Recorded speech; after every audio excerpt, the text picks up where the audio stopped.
Hazrat Abu Huraira radiyallahu anhu states that he placed a bowl of tharid, piece of bread in meat curry, and meat before Allah's Apostle sallallahu alaihi wasallam. Allah's Apostle sallallahu alaihi wasallam picked up a shoulder of the goat from the bowl, for he sallallahu alaihi wasallam liked a shoulder from meat, and started eating with teeth, and said, "On the resurrection day I will be the chief of all mankind." He sallallahu alaihi wasallam again ate of that shoulder and said, "On the resurrection day I will be the chief of all human beings."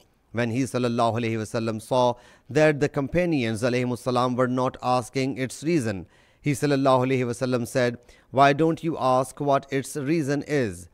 The companions alayhimussalam asked, "O Allah's Apostle sallallahu alaihi wasallam, what will be its reason?" He sallallahu alaihi wasallam said, "The day when all people will get up for the Lord of the worlds Jalla Jalaluhu."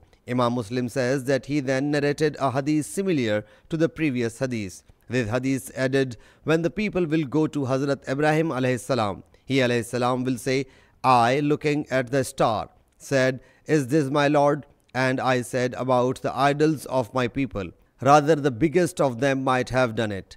I have broken the small idols in order to prove their worship wrong, and the biggest one could not do anything, though the idols were broken right before him. And he said, I am sick, my people are sick, and by him in whose possession stays Muhammad's life, the distance between two folds of the doors of paradise is equal to that between Makkah Mukarramah and Hajar, or Hajar and Makkah Mukarramah." He said, "I do not know what of these he said."